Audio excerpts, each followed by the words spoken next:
In the winter of 1970, the Perron family moved into a colonial farmhouse in Harrisville, Rhode Island.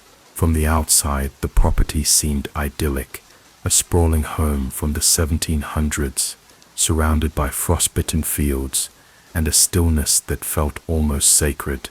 Roger and Carolyn Perron had 5 daughters, full of energy and curiosity, and the house promised space and fresh air. But almost immediately, the silence of the land became something else, something alive, something watching. The first sign came not in screams or shadows, but in whispers, a low murmur in the walls when no one was speaking. The family brushed it off. Old houses creak, drafts whisper. It was explainable, at first. As the days passed, small things began to unravel. Carolyn would wake to find the broom missing, only to discover it later in strange places, like beside her bed or propped upright against a door. Dirt appeared in freshly cleaned corners. Clocks stopped at 3:07 a.m. each night. The girls complained of cold spots, of someone breathing in their rooms. Still, they tried to adapt. It wasn't until the girls began speaking of a woman watching them from the corners, always wearing gray, always silent, that Carolyn began to worry. She felt eyes on her constantly, especially in the basement. The room gave off a weight she couldn't describe, the kind of pressure that makes your chest heavy and your legs hesitant. She began leaving the lights on at night. Then came the physical signs. Doors slammed on their own. Windows that had been locked would open silently. The family dog refused to enter the house and was found one morning dead by the barn. No blood, no wounds, just lifeless. Carolyn felt something brush her shoulder one evening in the kitchen, and when she turned, there was nothing, but a voice followed, a dry, rasping whisper, "Get out." Roger dismissed it as nerves, but Carolyn knew better. A mother knows when her home is sick, and this one was rotting from the inside. One night, as she descended into the cellar to check on a fuse, the door slammed behind her. Trapped in darkness, she heard footsteps pacing above, slow, deliberate, but no one else was home. As the months dragged on, the entity in the house grew bolder. Georgina awoke one night to feel a sharp pain across her leg. She turned on the light to find long, red welts, scratches that bled but healed overnight. The girls were pulled from their beds, blankets yanked from their bodies by invisible hands. Andrea, the eldest daughter, claimed to see a woman standing over her while she slept, murmuring a prayer in a language she didn't understand. That woman would return, again and again. Her name, they would learn later, was Bathsheba, a spirit bound to the land, one with a face like melted wax and eyes filled with venom. The Perrons discovered she had been accused of witchcraft in the 1800s, believed to have sacrificed her own infant in a satanic ritual before hanging herself in the backyard tree. But it wasn't just Bathsheba. The house teemed with spirits, some benign, others angry. A man who paced the attic at night, a boy who cried for his mother in the hallway, a pair of phantom children who played in the corner and vanished when you blinked. She heard her name whispered constantly. She couldn't sleep, couldn't eat. The house was feeding off her. Roger, still skeptical, finally agreed to reach out for help, not to the police, but to renowned paranormal investigators, Ed and Lorraine Warren. They arrived with crucifixes and holy water, their presence both a comfort and a warning. Lorraine, a clairvoyant, refused to enter the basement. She said something was rooted there, something ancient, something that hated the living. When Lorraine Warren stepped over the threshold, she gasped, just once, sharply. Later she would say the house felt infested, not simply haunted. It wasn't just the dead that lingered. It was something darker, older. She refused to go near the basement door, clutched her rosary, and whispered prayers under her breath. Ed began setting up his equipment, and the moment the first recorder clicked on, a loud knock echoed through the hall. 3 sharp strikes against the wall behind them. No one was there. The Warrens began documenting the activity meticulously. Recordings picked up guttural growls and childlike giggles, sometimes within seconds of each other. Cold spots dropped the temperature instantly, frosting over windows and turning their breath visible in midsummer heat. Carolyn grew increasingly unstable. She would go silent for hours, standing in corners or staring into mirrors, eyes wide but unfocused. Once Roger found her in the kitchen at 3:07 a.m., pressing her hands into a bowl of boiling water without flinching, whispering, "She wants me gone." The children cried nightly, doors slammed even when wedged open.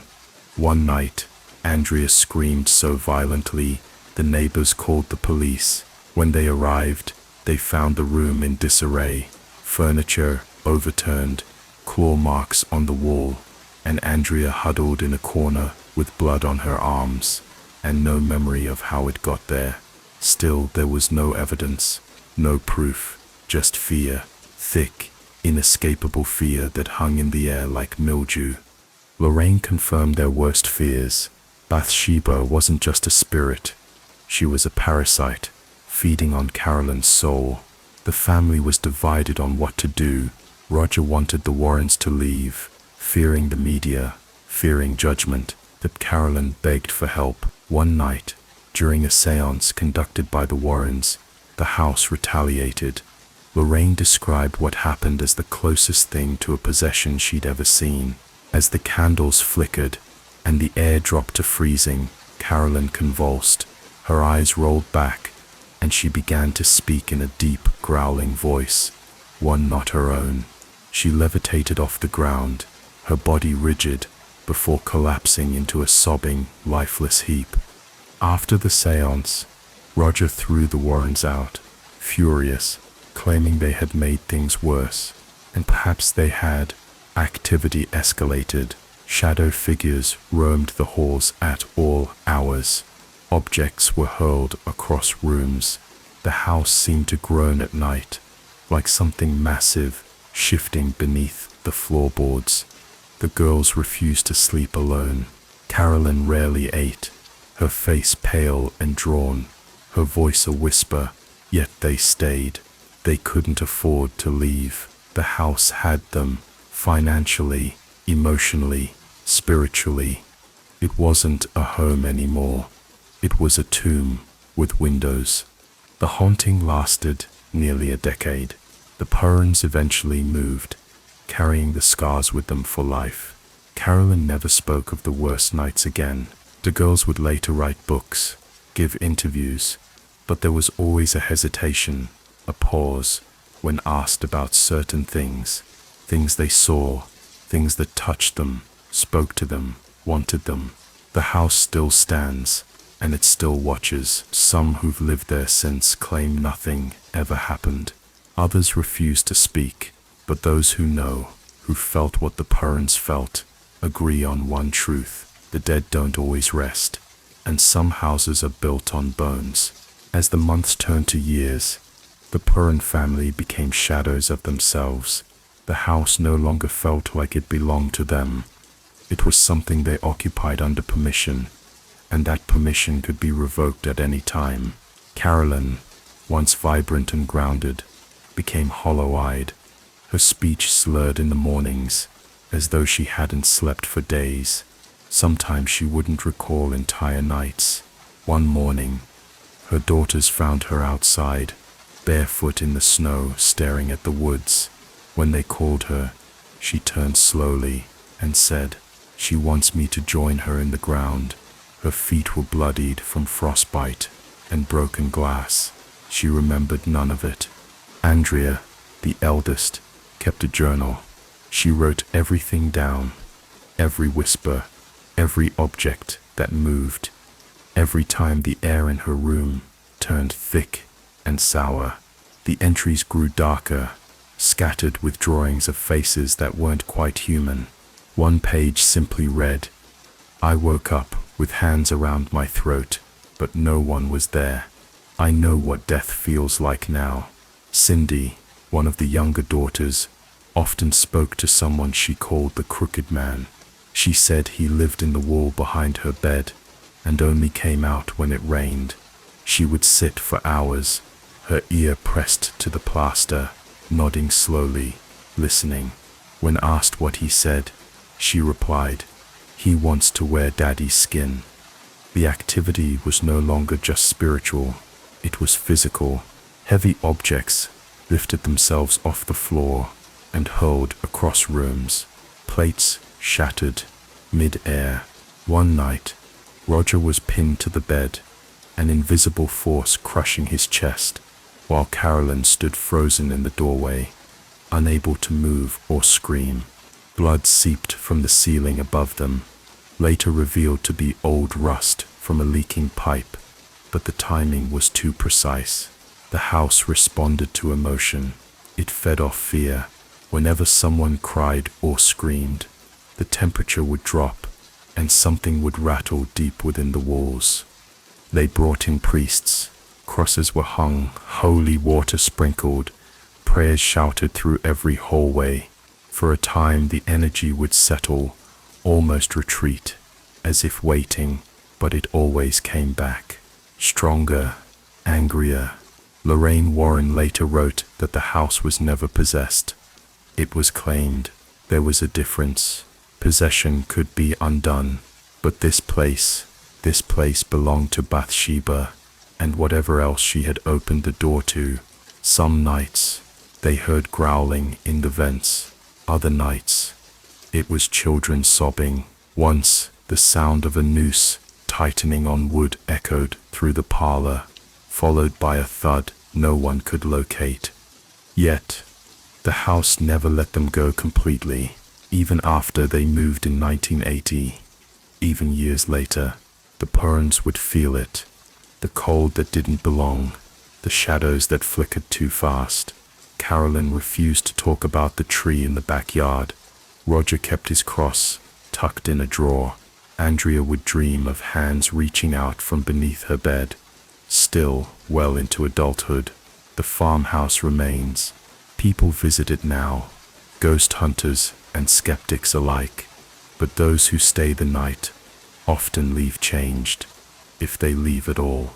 Years passed, but time inside the Perron farmhouse seemed to rot instead of move.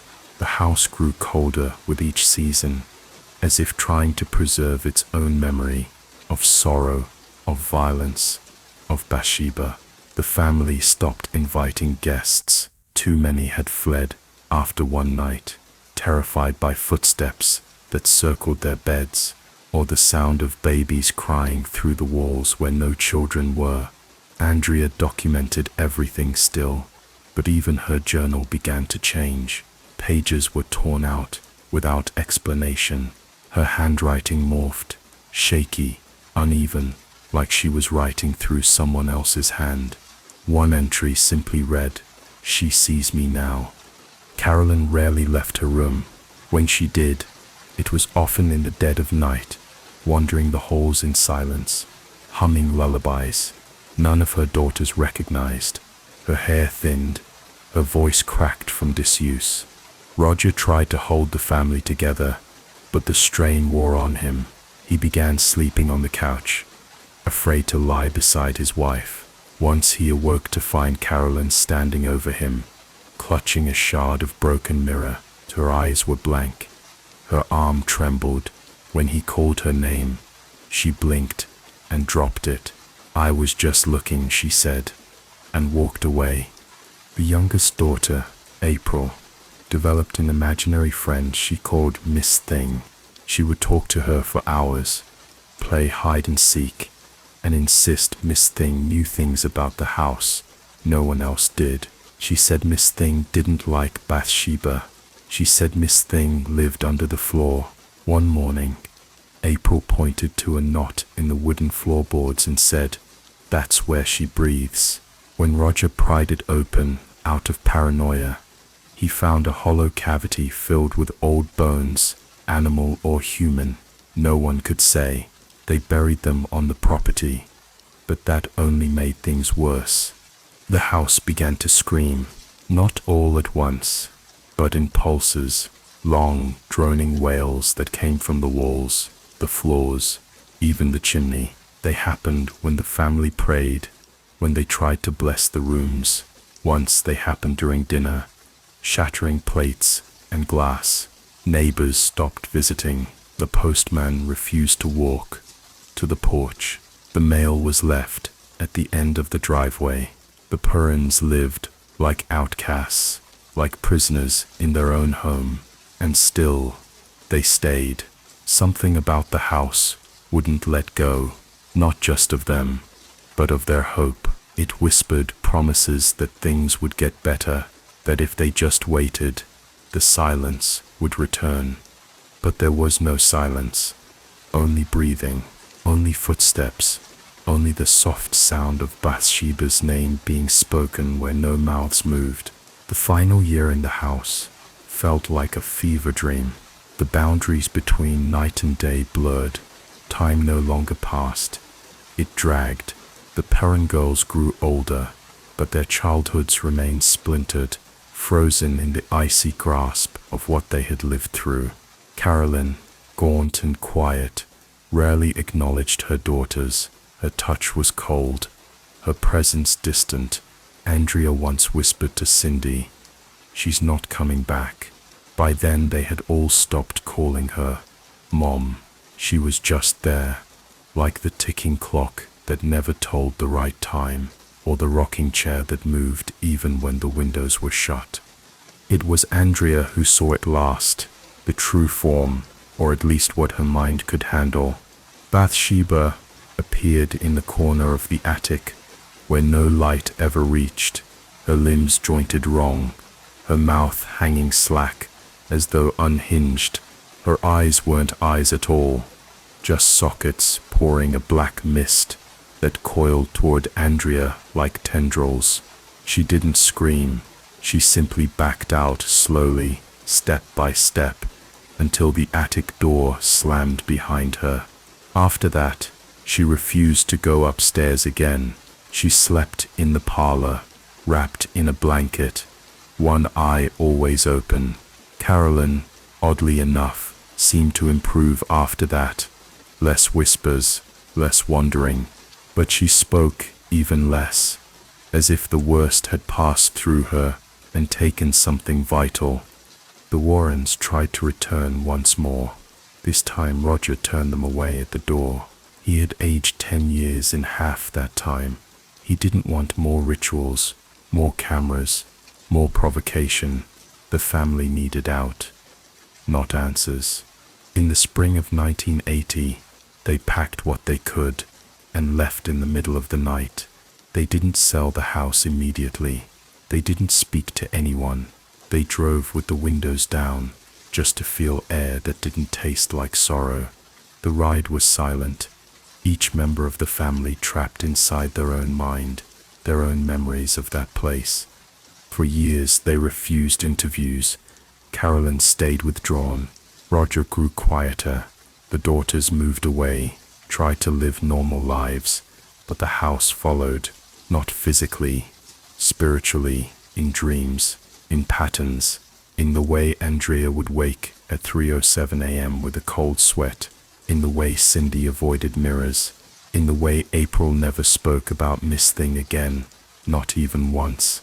Their story became legend, twisted and dramatized, fictionalized in films and retellings, but the truth lived in the gaps, what was too dark to say, too confusing to understand. The farmhouse still stands in Harrisville, painted, restored, sold again and again. Some residents claim nothing happens there. Others won't stay more than a month. Paranormal investigators continue to visit, to probe, to provoke, but some truths don't need discovery. They need respect. The Perrons never asked to become part of the house's story. They just wanted a home. What they got was something ancient, something faceless, something that didn't want to be understood, only feared. And in the silence that follows, when the house grows still once more, you can almost hear it breathing.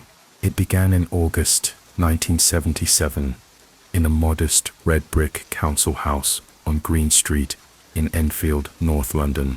The Hodgson family, Peggy and her 4 children, had no idea they were about to become prisoners in their own home.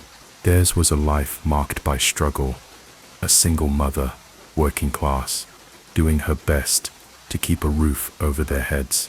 But the true weight wouldn't come from poverty. It would come from the walls. It would come in the form of knocks, slow, deliberate knocks that began one evening in the bedroom shared by her 2 daughters, Margaret and Janet. When Peggy entered the room that first night, the girls were frozen with fear, their eyes fixed on the heavy chest of drawers that had slid across the floor on its own. At first, Peggy believed it was a prank, children seeking attention, but when she pushed the dresser back and it moved again, violently, with force that made the floorboards groan, her heart dropped. The family fled to a neighbor's house that night. Terrified, they returned only with company, and still the strange noises persisted. Knocks, bangs, furniture shifting without touch. The police were called. One officer even signed an affidavit, swearing she saw a chair rise and slide across the floor by itself. But evidence didn't stop the skepticism. No one wanted to believe it. But belief wasn't required. The entity didn't care. It was Janet, the 11-year-old daughter, who bore the brunt of the phenomena. She would later be called the epicenter, though she never asked for that title. Furniture flipped when she entered rooms. Voices spoke through her lips, voices not her own, gruff, male, and cruel. "My name is Bill," the voice said once. "I used to live here, and now I am dead." Paranormal investigators recorded the voices, raw, guttural sounds that no child could mimic, and yet there it was, echoing from her small frame. She would levitate at night, her body flung from the bed, as if by invisible hands. Photographs captured her midair, limbs limp, eyes wide, mouth open, in a silent scream. The press swarmed the house.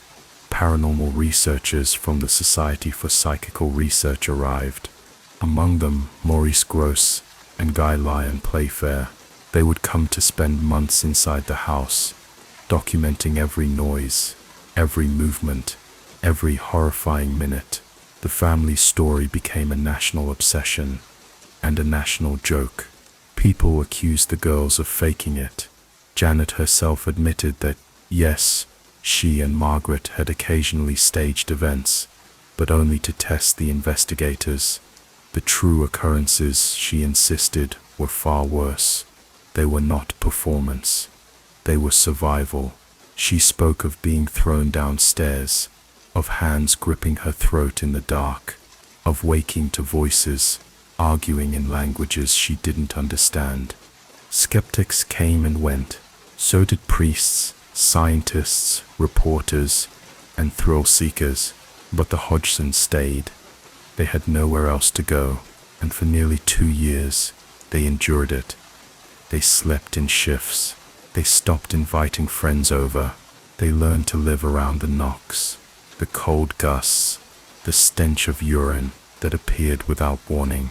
The house wasn't just haunted. It was possessed, not by a spirit, but by a mood, a presence that changed the very air, a malice that soaked into the wallpaper, the linens, the marrow of the people who called 284 Green Street home. Night after night, Janet was the target. She would wake to find herself trapped, paralyzed, her blankets floating inches above her body, as though being peeled away by unseen fingers. On one occasion, her mother rushed in to find Janet pinned against the ceiling, her limbs outstretched as if nailed to the air. The moment Peggy screamed, Janet collapsed to the bed like a rag doll. The doctors found nothing wrong with her. No epilepsy, no sleep disorder, no sign of trauma. The trauma was etched into her eyes, her voice, her every breath. The voices persisted, slipping into her speech at random. They would hiss threats, curse the investigators, demand silence. "This is my house," one voice growled during a session. "Leave or die." The investigators tried to communicate. They asked questions. The entity responded. It claimed to be Bill Wilkins, a man who had died of a hemorrhage in the house years earlier. They traced the name, and astonishingly, the details matched. An old man who had indeed passed in that exact house. But what truly chilled Maurice Grosse wasn't the information. It was the way Janet's body convulsed when the voice took over, the way her eyes rolled back, the way she seemed absent. Her siblings became fearful of her. Margaret began sleeping in the kitchen. Billy, the youngest, cried constantly. Peggy was losing her grip, barely functioning, a woman worn raw by horror and helplessness. The poltergeist escalated. Toys flew across rooms. Doors slammed with bone-rattling force. Kitchen drawers opened all at once, like a scream of splintering wood. Furniture spun.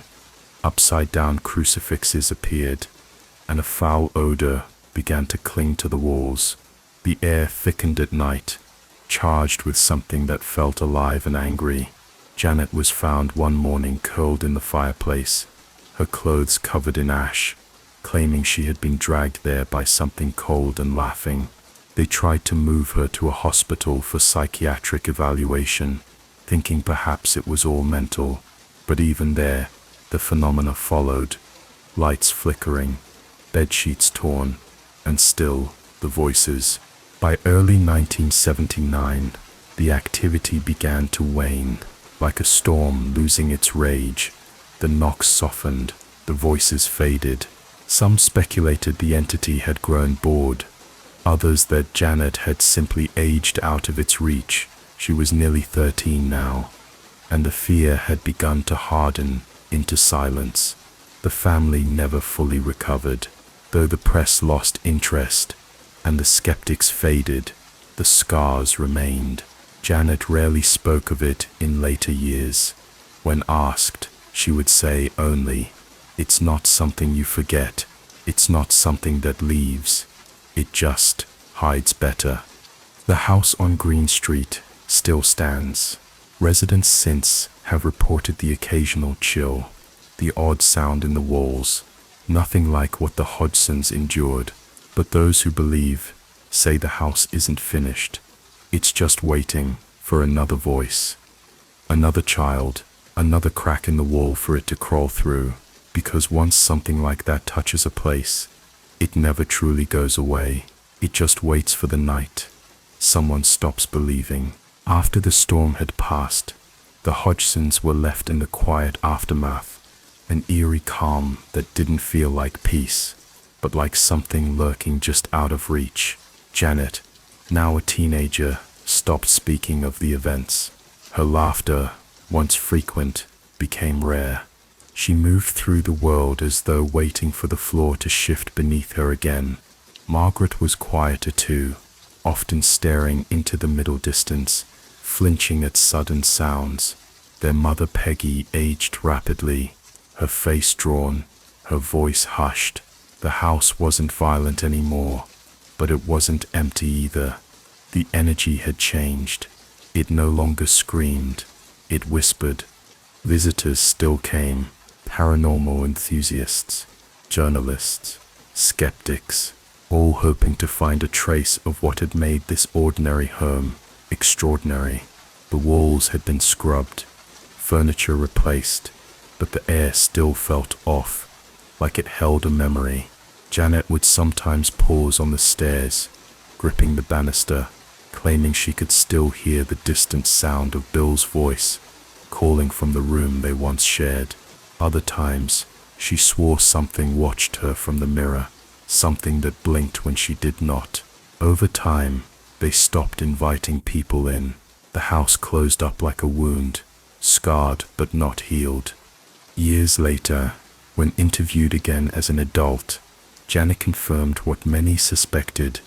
Yes, she and Margaret faked some of the phenomena, a few knocks, a few tricks, but not to deceive. They were desperate to prove the rest was real.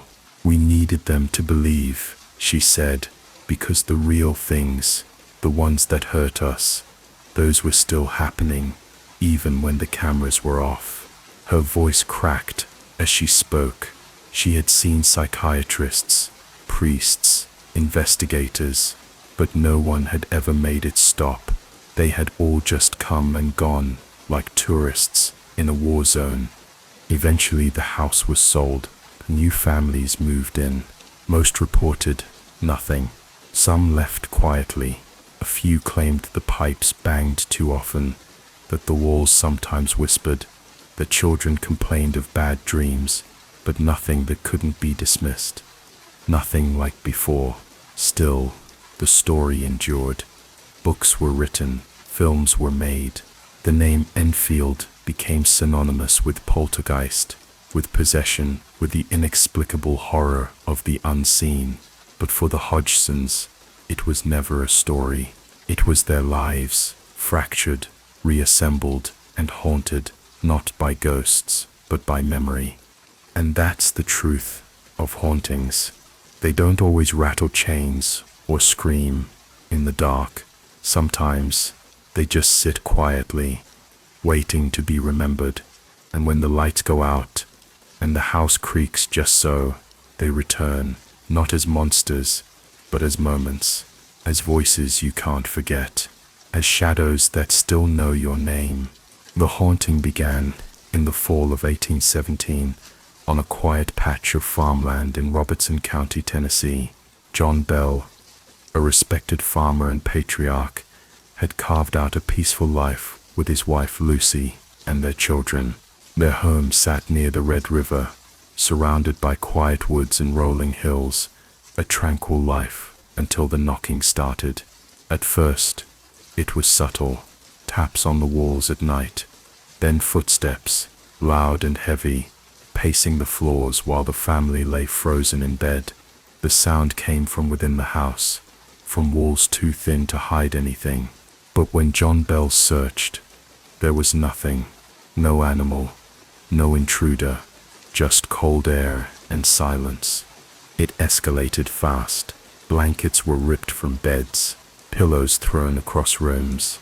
The children, especially the youngest daughter, Betsy, were tormented nightly, hair pulled, skin scratched, invisible slaps that left red marks across cheeks. Betsy began to scream in her sleep, waking with bruises and claw-like welts.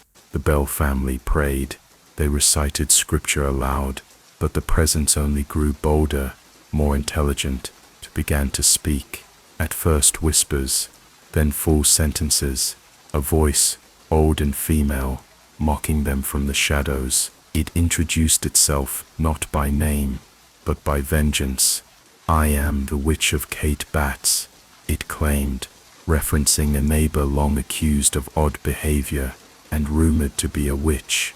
The voice knew things it shouldn't, private conversations, secrets. It recited sermons from miles away. It mimicked voices perfectly. It knew when guests were coming. When John Bell attempted to confront it, the voice would laugh. "You will die, John Bell," it said, "and I will be there to watch." John began to waste away. He developed tremors, spasms, and blindness in one eye. The local doctor was baffled. When John's health failed completely, the voice grew gleeful. "I have a gift," it whispered the day before he died. The next morning, John was found in a coma, a strange black vial beside his bed. The voice claimed responsibility. "He's mine now," it said. And when he died later that day, the witch cackled through the halls for hours. Word spread fast. Visitors came from all over, hoping to hear the voice or witness the phenomena. Some were skeptics, others believers. The witch didn't discriminate. It mocked everyone. It predicted deaths, revealed infidelities. Once it quoted scripture better than a pastor in town. General Andrew Jackson himself allegedly visited the Bell farm. His men's horses refused to cross the property line, spooked by something unseen. That night, the witch lashed out, pushing, screaming, shrieking. Jackson left by dawn, reportedly saying, "I'd rather face the British again than that damn witch." But it wasn't all rage. At times the voice softened. It spoke kindly to Lucy Bell, sang to her, praised her virtue. It seemed obsessed with Betsy, tormenting her, but never harming her too deeply. Some believed it wanted to possess her. Others thought it was warning her. When Betsy became engaged to a young man named Joshua Gardner, the activity spiked. The witch screamed nightly, threatened violence, warned Betsy not to marry him. Eventually, terrified and broken, Betsy broke off the engagement, and just like that, the voice went quiet. After Betsy called off her engagement, the house fell eerily quiet. The tapping stopped. The footsteps faded. For a time, the Bell family lived in a strange kind of peace, haunted not by noise, but by memory. Lucy Bell, frail and tired, began to believe it was over. The children, though shaken, dared to laugh again. But silence, in a place like that, is never safety. It's waiting. The voice returned one evening, in a whisper through the chimney. "Did you miss me?" From there the chaos resumed. Doors slammed, chairs levitated, but it was less frequent now, more like reminders than attacks, as if the witch had made her point, and now watched from a distance. John Bell's death remained the center of it all. The black vial found near his bed was tested, its contents never identified. The doctor couldn't match it to any known poison. The witch had claimed it as her own, calling it a gift of silence. She repeated this often in the months after, whispering it into ears at night. Gift of silence. Some believed the vial was not poison at all, but something spiritual, something meant to sever a soul from the body, slowly and completely. Whatever it was, John Bell became the only person ever directly named by the witch as a target, and the only one she saw through to the grave. Betsy, however, remained her obsession. As the girl matured, the witch's behavior changed.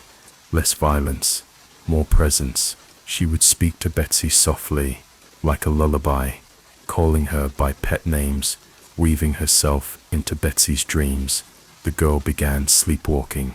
She'd be found in the woods behind the house, barefoot, murmuring phrases in languages no one recognized. Sometimes she'd be found digging at nothing, in the same place, over and over. When asked, she'd say she was looking for the bones. No one knew what she meant. Over time, her health declined. She became pale, tired, distant. The witch didn't harm her physically anymore. She didn't need to. Then, as suddenly as it began, the witch announced her departure. In 1821, the voice declared it would leave, but promised to return in 7 years. True to its word, it came back. In 1828, strange noises began again, lighter, less violent. The witch spoke briefly to John Bell Jr. Now grown, they talked of philosophy, of the afterlife. She answered questions, riddles. She even predicted future wars. Then she vanished again, promising to return in 107 years. Whether she did or not, no one knows. The Bell family eventually died out. The house fell into ruin, but the legend lived on, passed down through generations as warning and folklore. Today, the Bell Witch Cave remains, a dark opening in the earth, not far from where the house once stood. Visitors claim to hear whispers, feel hands pushing them, see shadowy figures darting through the trees. Some bring offerings, others bring cameras, but no one stays after dark. The land still holds its breath, and somewhere beneath the stones and soil, something remembers, something waits, because spirits like her don't die. They observe, they whisper, and when they choose, they speak again. The land in Adams, Tennessee remains eerily quiet, despite its history. Locals still speak of the Bell Witch in hushed tones, as if to name her too loudly might stir her again.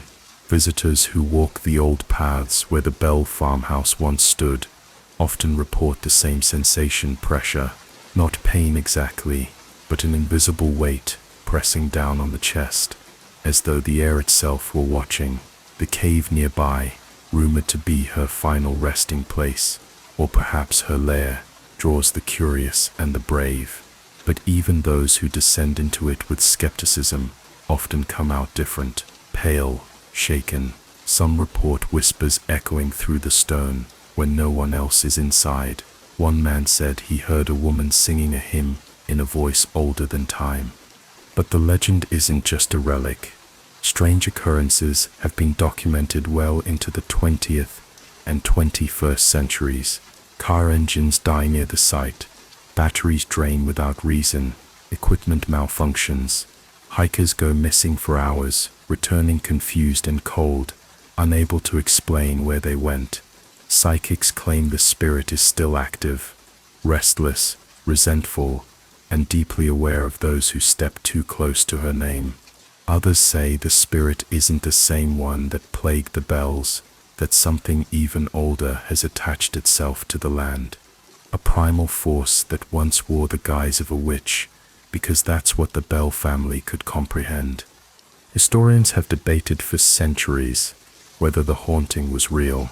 Some suggest mass hysteria, while others suspect a highly intelligent poltergeist fueled by trauma or spiritual energy rooted deep in the Bell family's bloodline. Yet none of the theories explain the predictions, the death, or the events witnessed by so many. The Bell Witch was not content with shadows and creaks. She spoke, she interacted, she killed. That sets her apart. That makes her story not just one of terror, but of control. She wasn't a guest in the house. She was the host, and everyone else lived at her mercy. What makes the Bell Witch endure is not just the violence or the mystery, but the intimacy of her haunting. She knew her victims. She whispered to them. She manipulated, mourned, and mocked them in equal measure. There was intelligence behind the terror, a purpose just out of reach. And perhaps that's the real horror, not the slamming doors or the ghostly hands, but the conversation, the knowledge that whatever was there wasn't just haunting them, it was learning them, becoming them, and when it left, it took a piece of each Bell with it. Today, the Bell Witch isn't just folklore, she is myth, memory, and warning. She reminds us that some places are marked, some families are chosen, and some voices, once heard, echo forever. If you listen closely, on a cold Tennessee night, just beyond the Red River, you may hear her whisper, "Did you miss me?" It was December 1975, when George and Kathy Lutz moved into the house at 112 Ocean Avenue in Amityville, New York, a 3-story Dutch colonial with white siding, black shutters, and those infamous quarter-moon windows that seemed to stare out like open eyes. The house was elegant and affordable, too affordable. Just 13 months earlier, Ronald DeFeo Jr. had murdered his entire family there. Both parents, 2 brothers, and 2 sisters, all shot in their beds as they slept. Still, the Lutzes believed in fresh starts. George, a businessman, and Kathy, a mother of 3, thought the past could be buried under paint, furniture, and new memories. They were wrong. The strangeness began immediately. On their first night, they heard voices, low, muttering tones that echoed through empty halls. Doors creaked open by themselves.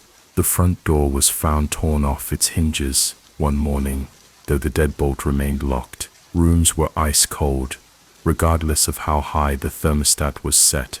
George became fixated on the fireplace, constantly chopping wood, obsessively feeding the flames. He said he felt cold in his bones, like something inside him had turned to ice. He stopped shaving, stopped eating. He wandered the halls at night, whispering to himself, his eyes always drawn to the basement. The children began having nightmares. Their personalities shifted. One of them, Missy, developed an imaginary friend she called Jody, a pig with glowing red eyes, who watched her from the window. When Kathy asked about Jody, Missy simply said, "She doesn't like you." That same week, Kathy began waking at 3:15 a.m., the time the DeFeo murders had occurred. She claimed she felt a presence in the bed. She dreamed of bodies, of black ooze seeping through the walls, of her husband standing over her with a gun, and George. He kept waking up in the boathouse, not remembering how he got there, his feet soaked, his eyes bloodshot. The walls began to bleed, literally. Thick, sticky fluid oozed from electrical outlets. From behind picture frames, the toilets filled with black slime. A crucifix hung in the living room began to rotate slowly, upside down. When a priest came to bless the home, he heard a voice scream, "Get out," and was slapped by an unseen force. He left without finishing the blessing, and later developed a high fever and painful blisters. George and Kathy tried to hold it together. They told no one at first, but the house was unraveling them. Kathy felt herself lifting off the bed during sleep, levitating, weightless, paralyzed. George began dreaming of murder, of himself standing over the children with an axe. Whatever lived in that house wasn't subtle. It didn't whisper. It screamed. It mocked them. It seeped into their thoughts, their skin, their marriage. What was once a dream home had become a living entity, hungry, watching, and always cold. As the days wore on, George and Kathy Lutz stopped recognizing themselves or each other. The house had begun to breathe with them, matching their rhythms. Their dreams were no longer dreams, but messages. Kathy would wake with deep scratches down her back, her skin welted as though clawed by something too large to be human. George grew distant, his temper sharp, his thoughts fractured. The children became terrified of the basement, claiming that a creature lived behind the walls, something with glowing eyes and the stench of rot. The house began to smell of death and sulfur, an odor that would appear and vanish without warning. One night, George followed the sound of footsteps into the basement. There, he discovered a small, hidden room behind a loose panel in the wall. The space was barely large enough to stand in. It was painted blood red, and its presence made him recoil. The dog refused to enter it, growling, teeth bared. George would later describe the space as alive. From that night on, the red room began to appear in his dreams, a pulsing, breathing cavity where something whispered his name over and over again. Kathy dreamed of a cloaked figure standing at the foot of her bed, watching her. She began waking up in strange parts of the house, on the floor, in closets, once outside in the snow, with bare feet, her hands covered in mud. The family contacted a local paranormal research team, desperate for help. The investigators arrived with equipment, cameras, EMF readers, infrared sensors. What they recorded would never be released in full. Only bits leaked out over the years. A photograph of a ghostly boy peeking out from a doorway where no one stood. A tape of inhuman growling, caught in an empty room. The lead investigator claimed there were layers to the house, residual energy, intelligent entities, and something else entirely. There is evil here, he said, and it's not human. One of the team members was attacked, scratched down her back while alone in a hallway. She never returned. The house began to isolate them. Phones failed. Electricity flickered constantly. Guests refused to stay. Even priests stopped answering their calls. The family became prisoners inside 112 Ocean Avenue. The atmosphere turned oppressive, thick and heavy like drowning. Missy began speaking in tongues. The boys fought violently, their eyes blank, their voices unnaturally deep. George once stood in the doorway of their room for over an hour, unmoving, unblinking. When Kathy finally pulled him away, he asked her where he was, as if waking from a trance. The clocks all stopped at 3:15, every night, without fail. The final straw came during a storm. The house groaned, as if alive. Doors slammed shut, windows shattered. The stairs creaked under invisible weight. The crucifix in the hallway spun violently before flinging itself across the room. Kathy screamed as something unseen pulled her hair and slammed her into a wall. George saw a face, something massive and twisted in the fireplace flames. It grinned at him, all teeth and shadow. They fled the house that night with only the clothes on their backs. They never went back, not even for their belongings. After fleeing the house, the Lutz family spent the night at Kathy's mother's home. They didn't sleep. They sat together in the living room, each of them quiet, trembling, staring at the door, as though the house itself might come looking for them. George barely spoke. He kept rubbing his hands, muttering about the cold, though the room was warm. Kathy held the children close, whispering to them that it was over, but even she didn't believe it. Her back still burned from the unseen hands that had clawed her. Her ears still rang with the whisper she'd heard just before they ran. "You belong to us now." A few days later, George returned to retrieve their belongings. He brought a friend. They didn't make it past the threshold. The moment they stepped inside, the air turned sour. The walls groaned. Something banged in the attic. The friend, a man with no history of panic attacks, collapsed on the floor and had to be carried out. George turned back once, swearing he saw someone standing in the third-floor window. Someone tall, with no face. That was enough. He left the house behind for good, abandoning furniture, clothes, everything. The Lutzis tried to explain what had happened, but most people didn't believe them. The press labeled it a hoax. Skeptics pointed to financial trouble, publicity motives, even hallucination. But George and Kathy never changed their story, not once. Their children, years later, would speak about the nights they were too afraid to sleep, about Jody's red eyes, about voices whispering from under the bed. Paranormal investigators, Ed and Lorraine Warren, visited the house after the Lutzis fled. Lorraine called it the closest to pure evil I have ever felt. She refused to return after a single walk-through. "There's something demonic there," she said, "and it's feeding." Despite everything, the house never saw another incident of such magnitude. Future owners reported no activity, but many refused to stay long. Some claimed the house had a feeling they couldn't live with. Others never spoke about it at all. Perhaps the presence had what it wanted, or perhaps it sleeps, waiting for the next family with cracks in their armor.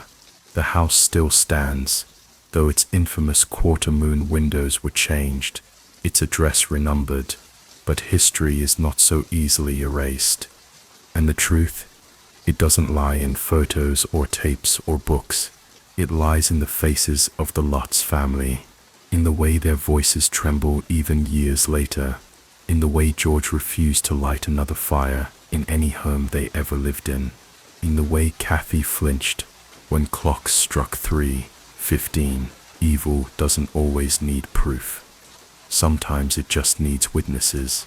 The Lutz family never returned to 112 Ocean Avenue, not even for closure. They left behind everything: furniture, photos, children's toys, winter coats still hanging by the door.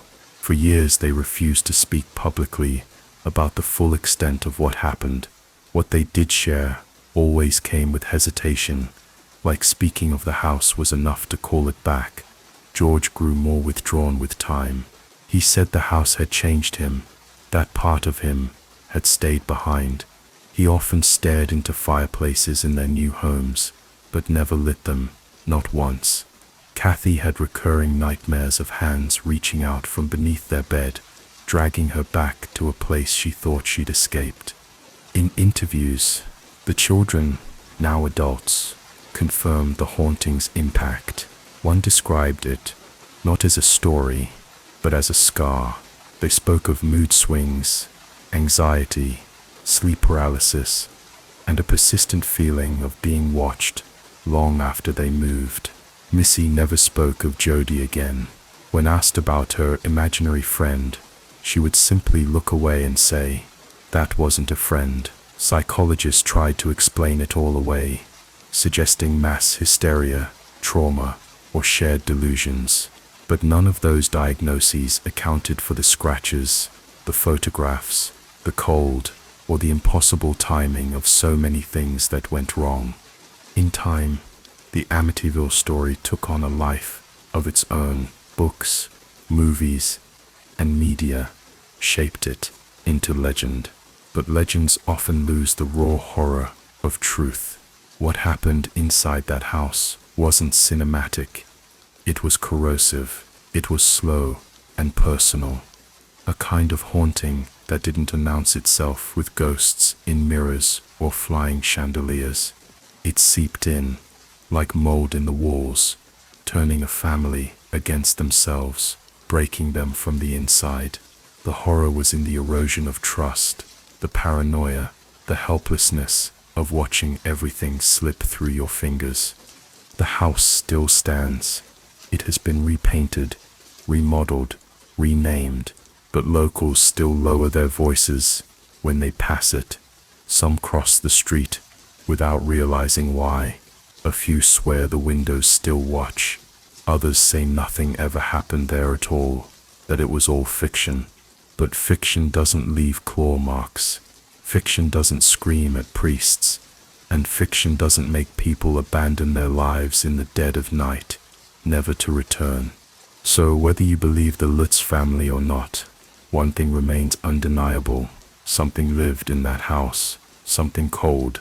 Something cruel. And if you listen close on certain nights, long after the street lights have flickered out, you might hear the faint crackle of firewood and a voice whispering from behind the walls, "Get out."